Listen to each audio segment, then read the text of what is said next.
There is so much strategy that goes into playing Dynasty Fantasy Football, but today we're going to give you 3 pretty simple tips to help you dominate your leagues and to become a better Dynasty player. So, Dak, what's our first tip? Yeah, our first tip to help dominate your leagues is going to be knowing your format. So we always talk about format on this channel. It's a really big part of Dynasty Fantasy Football, knowing what kind of league that you're in, whether it's a hmm 12 team, a 10 team, how many starters, if it's super flex, not super flex, PPR, tight end premium. There's so many different factors that go into building a league, and you need to know which factors go into your league specifically so you build the best team, the most optimal team to win that league. Yeah, and there's so many people that just ignore this completely when they're talking about fantasy leagues. You look on Twitter, people never talk about their format. That format is so important. When we're looking at our first example here is 10 team versus 12 team. What that does is it increases the amount of starters that are on the teams and it increases the amount of quarterbacks by four starting quarterbacks in those 12 team leagues versus a 10 team league. So your quarterbacks are become much more valuable in those 12 team leagues. So on top of a league being 10 teams or 12 teams, it can also have like very few or a lot of starters. Dak, you want to talk about that? Yeah. So, like he said, you could have a league where it's 12 team, 12 starters per team, or a league like it's 10 team, 9 starters per team. Get a 10 team start 9, you're going from 90 starting players per week for all the teams to a 12 team start 12. That's 144 starters. So, obviously, one is a very shallow league, and the other one is a very deep league. So, again, you need to determine which league, what type of league are you playing in, a more shallow league or a deeper league, and then you need to build your team accordingly. If you're in more of those shallow leagues, you want to build your team around the core starters, big star names in your dynasty leagues. You want to get those Justin Jeffersons, the Brees Halls to fill out your lineup. Since you're only starting 9 people, you need to get as many points in your lineup as possible. You don't need to Mhm. worry about depth as much because again, there's not that many starters. Whereas if you're in a deep league, those starters become much more important, and you might want to look at taking a lot more package trades and filling up your lineup and just making sure you have enough depth because it's a long season, injuries happen. Mhm. You want to make sure you're prepared for that. Yep. So the next part of just league format is gonna be a pretty simple one, but people don't pay attention to it. Do your quarterbacks get 4 points or 6 points when they throw touchdowns? This changes a lot of things, right? In our 4 point passing touchdown rankings, you're gonna have players like Lamar Jackson, Jalen Hurts, Anthony Richardson are gonna be much higher because they have that strong rushing ceiling and they score a lot of points rushing the ball for yards and rushing the ball for touchdowns. Whereas in a 6 point passing touchdown format, your Joe Burrows, your Herberts. Those types of guys are going to be valued maybe as high as those other high rushing players. So just know that, play accordingly. For example, the biggest difference we can come up with right now is Tua Tagovailoa in a 4 point versus in a 6 point. Tua does not rush the ball at all. He's a complete statue, but he throws the ball for a good amount of yards and a good amount of touchdowns. In a 4 point league, Tua is pretty mid, but in a 6 point league, he gets a nice bump just because those rushing points are not as important and he still gets a good amount of throwing yards and throwing touchdowns. So just know 4 over 6 point and plan accordingly. So, Dak, what's the last part of format that we really care about? The last part of format that we care about a lot is tight end premium. This is another big thing you need to check on when you're joining a league. Is there a tight end premium? How big is the tight end premium? If it's like a 1.5 tight end premium, it's a decent size, and you definitely want to pay attention to that as you're filling out your lineups and looking at those tight ends. If it's something like a 1.75 or a 2 tight end premium, that's a very big premium for those tight ends when they're catching the ball. And it really changes the value, obviously, of a tight end. Like, for example, in our league, we have a 1.75 tight end premium, and Dalton went out. He tried to trade for as many of those tight ends as possible. He got Evan Ingram, who was the tight end two last year. And He, scored 18 points a game. yeah, like people don't realize that, I think, in our tight end premium leagues, which is why he Mm-hmm. was able to get him for so cheap. In a standard league where there's no tight end premium, Evan Ingram doesn't matter. He's a 30-year-old and he's only averaging, what, 13, 13 12 ish, yeah. points per game? 18 points per game, if you can find that for cheap, obviously you're doing that right away. And you can find Mm-hmm. that from those older tight ends in that tight end premium league. That's why tight end premium is so important, as Dalton showed us. All right, so going on to a bonus tip real quick. Make sure you're subscribed to the channel. We put out great Dynasty content to help you get better at Dynasty. That's what we're here for. Now, tip number 2 is going to be know your league tendencies. Now, if you're in a league, you're going to notice that some people value certain things higher or lower, and it changes. Every league has its own market, and it's really fascinating. It's what makes Dynasty so special and fun. So, first of all, you want to know what people overvalue. So, in our leagues, people tend to overvalue draft picks, just how it has tended to be. And because of that, you can sell your first round picks for players that you probably shouldn't be able to get for first. Why it's so important to know why people overvalue certain positions and picks is because we can take advantage of that. We can sell those things that they overvalue. Let's say it's wide receivers. Okay, let's get rid of our high end wide receivers, trade those for high end quarterbacks, people that we know are worth a ton.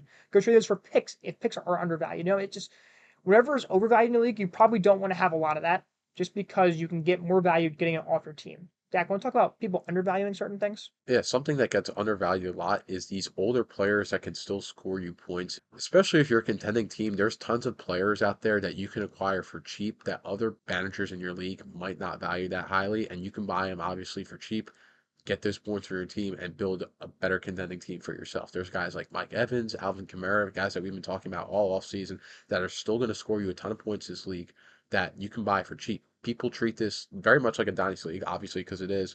But if you're a contender, you also want to have a redraft type mentality if you're trying to win a championship this year. So obviously, those guys like Evans and Kamara that I said are very important, and other managers just don't see it that way, Mm-hmm. especially if they're trying to rebuild their team. They just want those points off. And like Dalton said, they overvalue the picks. They want the picks on their team as soon as possible. So they're trying to get rid of those veterans, and that's the opportunity that's perfect to buy those veterans for cheap. Just got to realize and understand what is being undervalued, overvalued in your league. It's like a stock market dynasty, it really is. Some people value things higher than it should be. Some people value things lower, and you just got to take advantage. You got to zig when everyone else is zagging. Going into our last tip today, it's going to be pick a direction. We see so many people in leagues on Twitter just have a team that's just full of things that just don't make sense. There's no synergy there. They'll have players like a Mike Evans who has 1 to 2 years left, like Cooper Cup, and then they'll have players like a Chris Olave who is just not at that point where we think he's going to break out yet. They have players like Roma Dunze on their team who's not quite there yet. Caleb Williams. We want to make a team that we think can contend or takes a year off, rebuilds, and can come back the next year stronger than ever. So, Dak, you want to talk about just going for it, what to do when you're trying to really contend? Yeah, like I said, you want to buy those veterans, those cheap veterans that you can get on your team that are going to score you a ton of points. You want to be all in on building a team. If you're all in May and June and you know like this is a year I have a really good roster right now, if I Mm-hmm. just add a couple more pieces, I can win the league. And you realize that before everyone else, obviously you're getting those players on your team and you're pricing out other managers in your league that, come September, October, once they have a good start, they're like, "Oh, I can't buy any of these veterans are already gone. They're on your team because Mm-hmm. you already bought them early on." So it's just important to understand what your team looks like and then just what to do from there. If you're acting earlier, you're going to Mm-hmm. have better reward in the end. Yeah. I would say a caveat there. I wouldn't trade away super far in the future picks. Like I wouldn't trade away your 2026 first. No. I wouldn't trade away your 2027 first because you just don't know what's going to happen that far in the future. 2025 picks, I'd be okay sending those Yeah. away.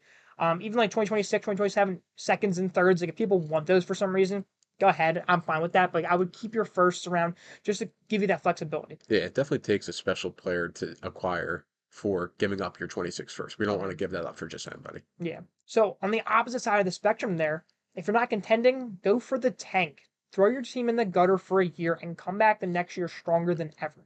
Now, when you're tanking, what are we doing? We're going after young players. We're going after players that maybe their value's suppressed this year, but we think next year, maybe because an older player might be leaving the team, they might just be getting better, maybe a quarterback upgrades in the near future.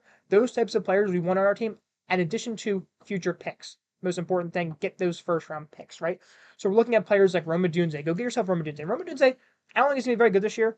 I think his over under in the yard is like 700 something. Like he's not projected to be very good, but we think in the future he's gonna be an absolute stud. Think in the past, players like Drake London is someone who I loved acquiring on my rebuilding teams. Chris Olave, someone who just wasn't that good their first couple years, but we think in the future are going to be very, very strong candidates to be top 10 at their position. On top of that, we want to trade away players that are older. If you have a player on your rebuilding team like Christian McCaffrey, Tyreek Hill, like those players are great. They have tons of value right now, but we're not contending. We don't need them. Go get rid of them. Go trade those guys now while you can still get maximum value for them. However, I would not trade them for less than what they're worth. We see that mistake made a lot in our leagues and just leagues all around where people are trying to fire sell their team and they'll sell players for half off. That is not what we're doing here. We're getting full value for our players, but we are just accumulating as many draft picks as possible, as many young players as possible, and we're getting rid of those old players that are going to decrease in value. We're trying to get assets that increase in value. That is the main part. That's right, Dak? Yeah, that's what I was going to add Mm-hmm. on. Don't sell off players that have value that look pretty good just for picks, just because you're trying to get that number overall pick. We don't want to be short-sighted. Sure, we want that number one overall pick. We want the Caleb Williams, but we also don't want to sell like a Puka Nakua after he's had 8 great weeks Mm-hmm. just for a first round pick and then also package Rasheed Rice. Like we want to build a solid team for the future, and we do not want to be short-sighted and then just sell off people just because we need the points off our team. You don't ever want to have that mentality of just shaving good players off just for getting those points off the team. Just got to be very smart about how you're rebuilding your team. And lastly, but one of the most important parts of this is that don't be afraid to pivot. Let's pretend it's week 7, you're 2-5, your top 6 players are all on the IR. Obviously, that's an extreme example, but if that is the case, or something close to that, don't be afraid to go sell those players that are still kicking on your team. Go get rid of them. Go get the value you can while they're still valuable, and then rebuild towards next year. Same if you're, maybe you're thinking you're a rebuilder and then all of a sudden you're 6-0. Now you gotta make sure you're not a fraud 6-0. Like, go make sure you didn't win all your games by 1 point and the teams you played just had bad weeks. But let's say you had a couple rookies that popped off. Like, I wouldn't be afraid to go buy a couple cheap pieces off those teams that are struggling, and then all of a sudden you're a contender. Yeah. Anything to add, Dak? No, I think you said it really well. A good way of determining whether you're a rebuilding team or a contending team halfway through the season is looking at those max points. Mm-hmm. If you're like Dalton said, you're 5-1 and 6-0, and you're like third in points for, but then you look at the max points for, which is a much more better in the way to indicate if you're Mm-hmm. good or not, and you're 6 in max points for, you're probably not going to continue at the pace that you're on. Yeah, You maybe a might little want bit to sell, fraud. yeah, might want to sell some players. But again, it all just depends. It all depends. Context matters. You Mm-hmm. want to look at your team because every team is unique. Yeah. If you liked the video, make sure to like and subscribe, and we'll see you in the next.